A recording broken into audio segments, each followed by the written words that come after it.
Nous sommes plus de 200 millions à avoir en partage la langue française et à célébrer aujourd'hui la Journée internationale de la francophonie. La gastronomie française également célébrée. L'ambassade de France en Côte d'Ivoire a animé une conférence de presse. Enfin, des inquiétudes au Nigeria à quelques jours de la présidentielle. La secte Boko Haram veut tout faire pour empêcher le scrutin. Bonsoir à tous et merci d'être avec nous pour ce nouveau journal. Nous sommes donc le 20 mars et c'est aujourd'hui la Journée internationale de la francophonie. L'événement a été créé en 1988. Il s'agit pour les 70 États et gouvernements de l'Organisation internationale de la francophonie de célébrer leur lien commun, la langue française, aussi bien que leur diversité. 20 mars 2015, la langue française est à l'honneur, la gastronomie française également. Plus de 1000 restaurants et ambassades répartis dans 150 pays du monde ont invité le public à découvrir et goûter à la cuisine française. En Côte d'Ivoire, l'ambassade de France a convié la presse nationale et internationale. Inscrite au patrimoine mondial de l'UNESCO depuis 2010, la cuisine française séduit le monde entier tant par son raffinement que par la qualité de ses produits locaux et extérieurs.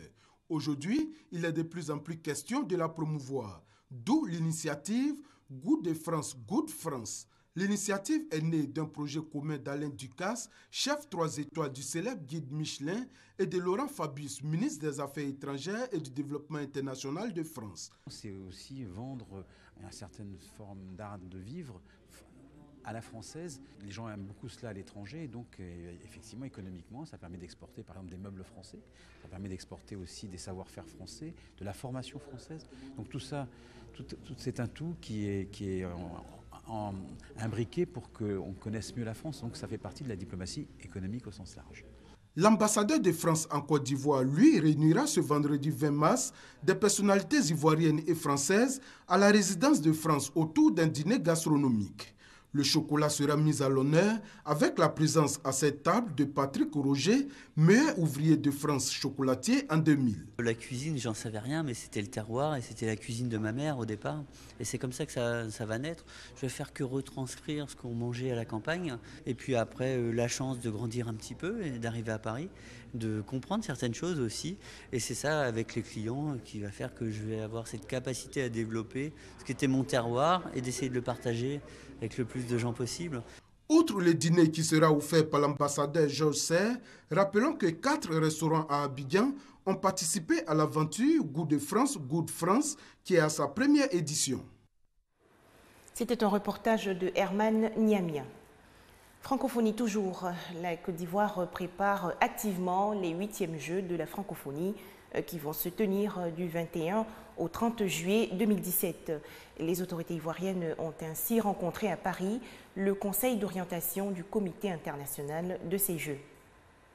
Avant l'organisation en Côte d'Ivoire des 8e Jeux de la francophonie en 2017, une rencontre à Paris au siège de l'OIF entre le pays organisateur et le Conseil d'orientation du Comité international des Jeux de la francophonie. Epiphane Zorobi-Balo, directeur général du Comité national des Jeux de la francophonie, présente au comité les avancées. Un total de 20 commissions dont les conclusions seront soumises à un comité de pilotage présidé par le Premier ministre ivoirien, comme pour dire que l'organisation de ces Jeux demeure une priorité pour l'État de Côte d'Ivoire.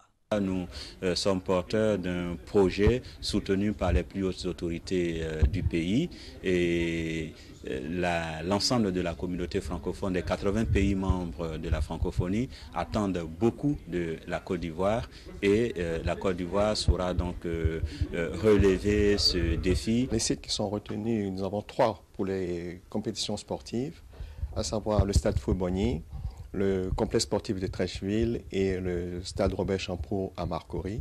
Et pour les concours culturels, nous avons 5, le Palais de la Culture qui sera le centre le plus important. Les 8e Jeux de la francophonie, notons-le, auront lieu du 11 au 30 juillet 2017. Un commentaire de Franck Quadio. Encore un mot sur la promotion de la langue française. Sachez que les journalistes ivoiriens vont bénéficier d'une formation gratuite. Les travaux vont se tenir le 3 avril prochain à la Maison de la Presse dans la commune du Plateau. L'Union nationale des journalistes de Côte d'Ivoire vient de signer une convention avec la Commission nationale de la francophonie. Erreur d'écriture, mauvaise expression dans les commentaires, des reproches faits aux journalistes dans l'exercice de leur métier. La situation inquiète l'Union nationale des journalistes de Côte d'Ivoire, UNJCI. Une convention est donc signée avec la Commission nationale de la francophonie pour la formation des journalistes afin de renforcer leur niveau d'expression. Vous savez qu'il y a beaucoup d'expressions que nous utilisons qui ne s'utilisent pas, qui ne se disent pas, qui ne sont pas justes. Et donc, nous allons essayer de renforcer nos capacités parce qu'on croit connaître en général, il y a toujours des choses à rattraper. Des journalistes bien formés pour donner des informations crédibles et justes dans la langue de Molière. Un soutien naturel, la Commission nationale de la francophonie encourage l'action.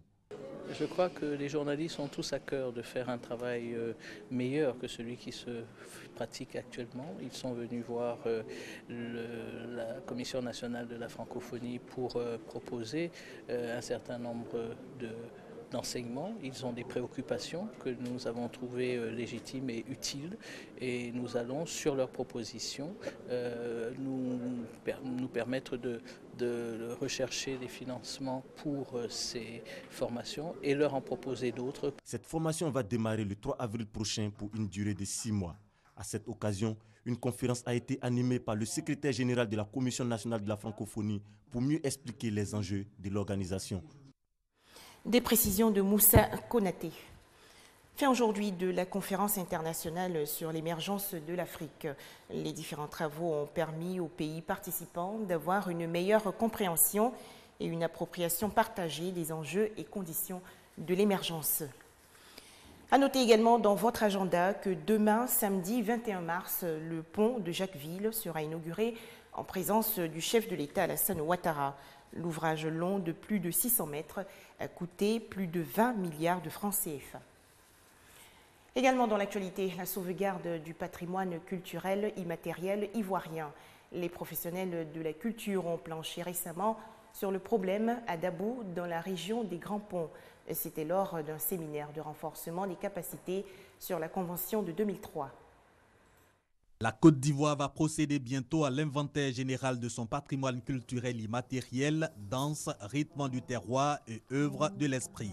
L'assistance de l'UNESCO est sollicitée, d'où cet atelier de Dabou pour renforcer les capacités des professionnels de la culture. Pour le représentant résident de l'UNESCO, Ido Yao, cet atelier prend en compte les actes de la Convention de 2003 relative à la sauvegarde du patrimoine culturel, une opération fondamentale pour le département de la culture et de la francophonie, selon le directeur de cabinet Fousseni Dambélé, représentant le ministre Maurice Kwaku Bandama. Nous avons initié cet atelier pour renforcer les capacités des professionnels de la culture en Côte d'Ivoire pour qu'ils puissent identifier et contribuer à l'inscription du patrimoine immatériel ivoirien qui est si riche sur la liste du patrimoine mondial. Et pour que nous puissions valoriser et promouvoir ces biens, eh bien, il nous faut des femmes et des hommes outillés et notamment qui connaissent, maîtrisent et qui s'approprient la Convention 2003 de l'UNESCO relative à la promotion, n'est-ce pas, du patrimoine culturel immatériel. Et nous avons, avec l'UNESCO, obtenu cette session de formation animée par des experts. L'atelier de formation de Dabou prend fin le 20 mars prochain.